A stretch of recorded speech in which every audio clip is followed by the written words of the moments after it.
Hi hello வணக்கம் மக்களே. இன்றைக்கி நம்ம பார்க்கக்கூடிய இந்த வீடியோவை ஸ்பான்சர் பண்ணுறது நம்ம பை மோட் அப்ளிகேஷன். இந்த அப்ளிகேஷனை உங்கள் மொபைல் ஃபோனில் டவுன்லோட் பண்ணி உங்கள் வீட்டுக்கு தேவையான க்ரோசரி ஜாமான்களை வாங்கி பயன்பெறுங்க. வாங்க வீடியோக்குள்ளே போகலாம். இன்றைக்கி நம்ம பார்க்கக்கூடிய இந்த வீடியோவில் நம்ம சமண மதம் வரலாறு பற்றி தான் பார்க்க போகிறோம். வாங்க வீடியோக்குள்ளே போவோம். சமண மத வரலாறு. சமண மதம் ஜைன தர்மம் என்று அழைக்கப்படுகிறது.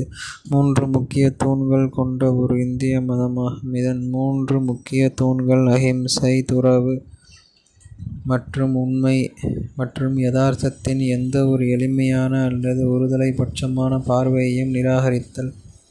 தர்மத்தின் உச்ச போதகர்களான 24 தீர்த்தகர்களின் வாரிசு மூலம் சமண மதம் அதன் ஆன்மீக கருத்துக்களையும் வரலாற்றையும் பின்தொடர்கிறது. தற்போதைய கால சுழற்சியில் முதல் தீர்த்தங்கரர் ரிஷபதேவர். அவர் பாரம்பரியமாக மில்லியன் கணக்கான ஆண்டுகளுக்கு முன்பு வாழ்ந்தவர்.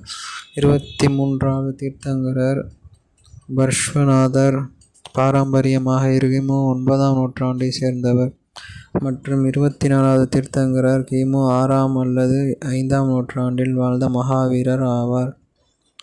ஜைன மதம் ஒரு நித்திய தர்மமாக கருதப்படுகிறது. அண்டவியலின் ஒவ்வொரு கால சுழற்சியையும் தீர்த்தங்கரர்களால் வழிநடத்துகிறார்கள். ஜைன தத்துவத்தை புரிந்து கொள்வதற்கான மையமானது வேத விஞ்ஞானம் அல்லது ஆன்மா மற்றும் ஆன்மா அல்லாத நிறுவனங்களில் இயல்பியல் தெளிவான வேறுபாட்டை குறிக்கிறது.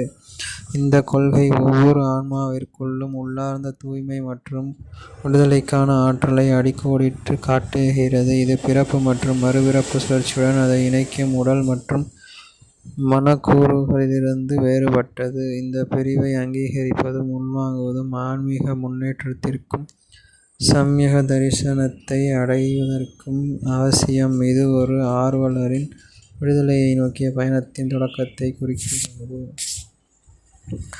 சமண துறவிகள் 5 முக்கிய சபதங்களை எடுத்துக் கொள்கிறார்கள். அஹிம்சா, சத்யா, அஸ்தேயா, பிரம்மச்சாரியா மற்றும் அபரிக்கிரஹா.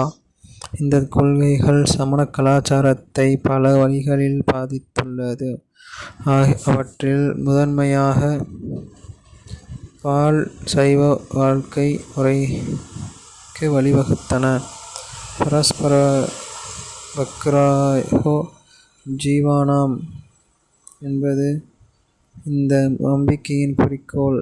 மேலும் நமோகர் மந்திரம் அதன் மிகவும் பொதுவான மற்றும் வலிமையான பிரார்த்தனையாகும்.